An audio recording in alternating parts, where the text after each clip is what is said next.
அதிமுகவுல 3 தலைமுறையா வந்து நம்மளுடைய ஓ. பன்னீர்செல்வத்த வந்து முதலமைச்சராக்கி அழகுபடுத்தாங்க. ஆனா, இன்னைக்கு என்ன பண்ணியிருக்காங்கன்னா, ஓ. பன்னீர்செல்வத்த தனியா விட்டுட்டு, இவைங்க பாட்டுக்கு என்டிஏ கூட்டணியோட இணைஞ்சு இன்னைக்கு ஒரு அரசியல் பண்ணிட்டு இருக்காங்க. அத பத்தி என்ன நினைக்கிறீங்க? அத பத்தி சொல்றதுக்கு ஒண்ணும் கிடையாது. ஏன்னா, அந்த கட்சியில வந்து யாரும் ஒற்றுமை கிடையாது. ஒற்றுமை இருந்தாங்கன்னா, அந்த கட்சி ரொம்ப ஸ்ட்ராங்கா இருந்திருக்கும். மத்த கட்சியோட ரொம்ப ஸ்ட்ராங்கா இருந்திருக்கும். அந்த அம்மையார் இருக்கும்போது ரொம்ப ஸ்ட்ராங்கா இருந்தது தமிழ்நாட்டுல. அந்த அம்மா போனதுலேருந்து சாதாரண வட்டச்செலவர் கூட சிஎம் ஆகணுன்ற ஆசை வந்துடுச்சு. அப்படி எல்லாருக்குமே ஆயிடுச்சு. அதனால ஒற்றுமையா இருந்தாங்கன்னா, அந்த கட்சிய யாரும் அசைத்து பார்க்க முடியாது. அதுதான் நம்ம சொல்ல முடியும் தவிர, பெருசாலாம் கிடையாது. இது சொல்லுவாங்கள்ல, ஊர் 2 பட்டா கூத்தாடி கொண்டாடுன்னு. அதுபோல் இவங்க எல்லாம் ஒற்றுமை இல்லாமல் போனதுனால கட்சியே ஒரு வழியா ஆயிடுச்சு. அதை தான் சொல்ல முடியும். அம்மா அவர்கள் என்ன சொன்னாருங்கன்னா, நான் மோடி கட்சியும் சேர மாட்டேன், காங்கிரஸ் கட்சியும் சேர மாட்டேன் அப்படின்னு சொல்லி சொன்னாங்க. ஆனா, எடப்பாடி பழனிசாமி ஏன்னா அம்மாவுக்கு அடுத்து தான் வந்து எடப்பாடி பழனிசாமி வந்தாரு. இப்ப அவர்களோட அதாவது அவங்களோட தலைவர்களே அவர் பின்பற்றல. அவங்களோட ஆசிரியரே பின்பற்றாம அவர் வந்து இப்ப என்டிஏ கூட்டணியில இணைஞ்சிருக்காரு. அத பத்தி என்ன நினைக்கிறீங்க? அதை பற்றி பார்த்தீங்கன்னா, அந்த அந்த அம்மா எப்படி இருந்தாங்களோ அப்படி கரெக்டாக ஃபாலோ பண்ணுறது தான் கரெக்டு. அந்த அம்மாவுக்கு எதிர்மறைய வேண்டாம், அவங்களுக்கு பிடிக்காத பண்ணுறா போல இருக்குது. உண்மையான அந்த அம்மாவோட தொண்டர்களாக இவங்க இருந்திருந்தாங்கன்னா, விசுவாசியாக இருந்திருந்தாங்கன்னா, அந்த அம்மா என்ன அவங்க இருந்ததாக பண்ணியிருப்பாங்களோ அதை தான் பண்ண தவிர, அவங்க யாருக்கும் வணங்கி போக மாட்டாங்க. தமிழ்நாட்டிலே எதிர்கட்சிகளுக்கே அவங்கள பிடிக்கும்.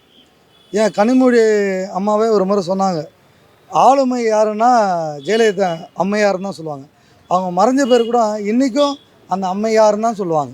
எதிர்கட்சிங்களே அவங்கள யாரும் வந்து முழு பேரை சொல்லி கூட மாட்டாங்க. பேர் எடுத்தால் எம்ஜிஆருக்கு அப்புறம் அந்த அம்மா தான். அதனால் அவங்களுக்கு பிடிக்காத பண்ணுறத அவங்க ஆத்மாவோட அதை ஏற்றுக்காது. அதை தான் நம்ம சொல்ல முடியும். இவங்க ஒற்றுமை இல்லாதனால இந்த கட்சியே ஒரு வழி ஆகிடுச்சு. எங்களுக்கெல்லாம் ஒரு வருத்தம் தான். அதே போல் டிஎம்கேலையும் சரி, கலைஞர் கலைஞர் ஐயா இருக்கிற வரைக்கும் ஆளுமை, அவர் கூட இருந்த எம்எல்ஏ மினிஸ்டருங்களாம் கரெக்டாக இருந்தாங்க. அவ்வளோ பவர்ஃபுல்லாக கரெக்டாக அவ்வளோ ஃபோர்ஸாக இருந்தாங்க. முழு நேர அரசியல்வாதியாக இருந்தாங்க. இப்போ எல்லாருமே எப்படின்னா, அந்த எலெக்ஷனு, பொங்கல், தீபாவளி அப்படி வந்தால் தான் என்ட்ரி ஆகுறாங்க. அதனால் மக்கள் மனசில் எப்படின்னா, யாருன்னா ஒருத்தர் புதுசாக என்ட்ரி ஆகுறாங்கன்னா, இப்போ எப்படி ஒரு குழந்தைக்கு எப்படி ஒரு சாக்லேட் கொடுத்தா பிடிக்குமா, 2 சாக்லேட் தான். அதுபோல் 2 சாக்லேட் தானே பிடிக்கும். அப்போ புதுசாக யாருன்னா வர்றதுங்க தான் அப்படி ஆகிடுது. அதனால் மக்கள் மைண்டும் மாறுது. இவங்க முழு நேர அரசியல்வாதியாக இருந்தாங்கன்னா இவங்களை யாரையும் அடிச்சிக்க முடியாது. இந்த 2 கட்சியிலையும் இது ஒரு பிரச்சனை இருக்குது. இதை தான் நம்ம சொல்ல முடியும். அதிமுக வந்து 3 தலைமுறையாக அதாவது ஓ. பன்னீர்செல்வத்த முதலமைச்சராக்கி பார்த்தாங்க, அழகுபடுத்தாங்க. ஆனா, இன்னைக்கு எடப்பாடி பழனிசாமி அவரை ஒதுக்கி வச்சு அரசியல் பண்ணிட்டு இருக்காரு. அத பத்தி என்ன நினைக்கிறீங்க? இல்லை இப்போ டிடி கூட நான் நீங்கள் சொன்னல நான் டிடி வந்து சேர்த்த கட்சி இப்போ கட்சி ஓபிஎஸ் வந்து சேருவாப்புல. இந்த எலெக்ஷனுக்குள்ளே கண்டிப்பாக இந்த தை மாதத்துக்குள்ளே அறிவிக்கிறாரு. கண்டிப்பாக ஓபிஎஸ்லாம் வந்து வேறு கட்சிக்கு போகிறதுக்கு வாய்ப்பே இல்லை, போக மாட்டார் அவர். ஏன்னா அவங்களாம் உண்மையான தொண்டர்கள். அதனால் கண்டிப்பாக ஏடிஎம்கே வருவாங்க. இன்னும் கொஞ்சம் இந்த கூட்டில் வந்துடும், கூடிய சீட்டில் வந்துடுவாங்க. வந்துட்டாக்கா ஏடிஎம்கே பலம் நல்ல பலமாகிடும், வெயிட் ஆகிடும். நான் நீங்கள் சொன்ன மாதிரி டிடி வந்து சேர்ந்துட்டாப்புல. எவ்வளோ பிரச்சனை டிடி ஒதுக்கி பேசினாலும் இருந்தாலும் வந்துடும். அவங்களாம் வந்து வேறு இப்போ நான் கூட சொல்கிறேன்னே, வேறு கட்சி ரெட்டை வேறு ஓட்டு போட முடியாது. அது மாதிரி அவங்களாம் வந்து வேறு எதுக்கும் போட மாட்டாங்க. பிரச்சனை இருக்கும், இருந்தாலும் வந்து மனக்கசப்பு இருந்தாலும் ஒரு அந்தக்குள்ளே விட்டு வெளியே போகிறதுக்கு வாய்ப்பு கிடையாது. செங்கோட்டையன் போக மாட்டேன், அவர் பார்த்து போயிட்டார். போனால் கூட அவர் வந்து ஸ்டேட்மெண்ட் கொடுக்குறாரு, தேவையில்லாத ஸ்டேட்மெண்ட் கொடுக்குறாரு. நேற்று பேப்பரில் அவர் இன்னும் விஜய் தலைமையாக கூட அப்போ இவ்வளோ நாள் அவர் அரசியல் விஜயெல்லாம் என்ன மாதிரி பையன் அவனுக்கு போய் சப்போர்ட் பண்ணி செங்கோட்டையன் போகிறார். அதுதான் கேவலமாக இருக்குது. தனியாக இருந்தால் கூட பிரச்சனை கிடையாது. அவர் ஒன்று இருந்தால் கூட தனியாக கட்சி ஆரம்பிச்சோன்னா ஒரு பிரச்சனை கிடையாது. அவருக்கு சப்போர்ட்டாக இப்போ பேட்டி கொடுக்குறாரு. இப்போ அது நேற்று பறிச்சோடனே எனக்கு வேறு ஆகிப்போய். செங்கோட்டையனா இப்படி ஒரு உண்மையான தொண்டை செங்கோட்டையெல்லாம் அந்த காலத்துலேருந்து எம்ஜிஆர் ஜெயலலிதா வரலன்னா கூட அவர் ஜெயிச்சு வந்தவர். அந்த மாதிரி ஆள் அவர். அப்படியாப்பட்ட ஆள் அவங்ககிட்ட போய் ஒரு சின்ன பையன்கிட்ட போய் ஒரு கேவலமான ஒரு ஸ்டேட்மெண்ட் கொடுத்துக்கிறாரு. அது வருந்தத்தக்கது. எடப்பாடி பழனிசாமி என்ன சொல்லியிருக்காருன்னா, ஓ. பன்னீர்செல்வத்தை நாங்களும் சேர்த்துக்க மாட்டோம், தாவேக்காவும் சேர்த்துக்க மாட்டாங்க, திமுகவும் சேர்த்துக்க மாட்டாங்க. யார் சேர்த்துக்கிறாங்களோ அவங்க தோற்று போயிடுவாங்க அப்படின்னு சொல்லியிருக்காரு. அதாவது எல்லா அரசியலில் பேசுறது சகிதா டிடிவிக்கு தான் இனிமேல் கட்சி வரைக்கும் சாதிக்க மாட்டேன்னு சொல்லிட்டாரு. இவர் காரணம் எடப்பாடி இவ்வளோ நாள் ஆடின காரணம் அந்த ஜெயக்குமார் 2 3 மினிஸ்டர், ஒரு ஜோதி இங்கே டிஎம்கே மினிஸ்டர் அவங்க பேச்சு கேட்டுலாம் ஆடினார். அதோடைய 4 பேர் 4 கருத்து சொன்ன இது தப்புடான்னு தெரிஞ்சு தான் அவர் வந்து இப்போ டிடிவே சேர்க்க மாட்டேன்னா நீ சேர்த்தாரு ஓபிஎஸ்ஸை சேர்த்துருவாங்க, ஒன்றும் பிரச்சனை கிடையாது. கண்டிப்பாக வருவாங்க, அந்த வாய்ப்பும் கிடையாது. சேர்ந்துருவாங்க. கண்டிப்பாக சேர்ப்பாங்க. அது சசிகலா வந்து எல்லாம் பண்ணி, ஏன்னா சசிகலாலாம் வந்து அன்றைக்கி நேற்று என்ன சொன்னாங்க, ஜோதிலிங்கம் யாரோ ஒரு மினிஸ்டர் போய் சேர்ந்தாங்க, வைத்தியலிங்கம் அது போனதுக்கு சொன்னாங்க.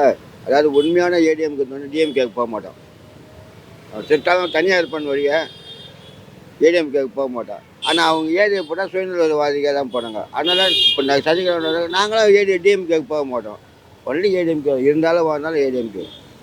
அந்த மாதிரி தான் அவங்க கொள்கை. ஏடிஎம்கே ஆளுங்க பெரும்பாலும் வந்து இப்போ இவங்கெல்லாம் வந்து சும்மா இந்த எலெக்ஷனுக்காக ஒரு பந்தாக்க நம்ம பேர் வரணுன்றதுக்காக போகிறது.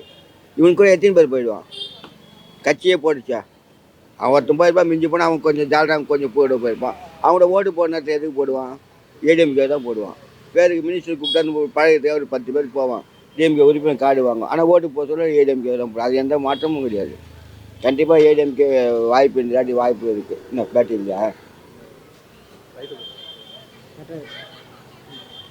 அதனால் வந்து ஏடிஎம்கே வாய்ப்புகள் 190, அன்றைக்கி சொன்ன மாதிரி 190 ஆச்சு. இப்போ ஏசி ஓபிஎஸ் இருந்தாக்கா அது ஒரு கொஞ்சமான ஓட்டு இருந்தால் கூட சரி, அது ஒன்றும் இல்லை. ஒரு முன்ன ஏதோ ஸ்டாலின் தோட்டது இது சாமிகிட்ட 250 ஓட்டு ரீடிங் தோட்டம், அதுமாதிரி ஓபிஎஸ்சி கம்மியான ஓட்டு இருந்தாலும் அந்த ஓட்டு வச்சு ஜெயிக்கிறதுக்கு வாய்ப்பு இருக்குது இல்லையா.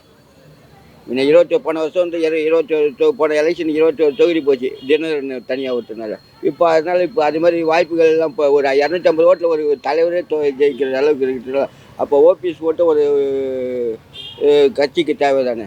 அவர் இருந்து ஒன்று வந்தால் வந்துடுவார், வந்து கண்டிப்பாக வரமாட்டாருன்னு சொல்ல முடியாது, அவர்லாம் வருவார். கொஞ்சம் மனக்கசப்பு இருக்கும், எல்லாருக்கும் இருக்க தான் செய்யும், அது கண்டிப்பாக வந்துடுவாங்க. வந்துட்டானாக்கா அதிமுக ஆட்சி பக்கம் பலம் ஒன்றும் பண்ண அசைக்க முடியாத கட்சி ஆகிடும். இன்னும் கூட்டணி கட்சி இப்போ டிஎம்கேக்கெலாம் யாரும் சப்போர்ட்டும் கிடையாது. இன்னும் காங்கிரஸ்க்கு சப்போர்ட் கிடையாது. இப்போ தாவாக்கெல்லாம் சொல்கிறாங்க, அதெல்லாம் வந்து எலெக்ஷன் அப்புறம் எங்கே இருக்குதுன்னு தெரியாது. எலெக்ஷன் வரைக்கும் சும்மா ஊன்னு பந்தா காட்டின்னு இருப்பாங்க, அவ்வளோதான். எலெக்ஷன் அப்போ இருக்கிறாரு நான் சொல்லுங்க. இன்றைக்கி இப்போ இந்த பேட்டி எடுக்க நீ ரெக்கார்டை கூட வச்சுக்கோ, ஒரு தொகுதிகளுக்குள்ளே டெபாசிட் வாங்க மாட்டாங்க தாவாக்கா. ஒருத்தர் அந்த ஒரு செயலாளர் எவ்வளோ ஒருத்தர் நேற்று பேட்டி கொடுத்தினார், அவர் விஜய் எந்த தொகுதியினாலும் ஜெயிப்பார், அவ்வளோ பெரிய விஐபி ஆகுது. விஜயன் அவ்வளோ பெரிய விஐபியாக கட்சியில் ஆரம்பத்தில் ஒரு அடிப்படை அரசியல் விட்டு நாங்களாம் வந்து 6 வயசு 5 வயசுன்னு அரசியலில் ஓடினவங்க.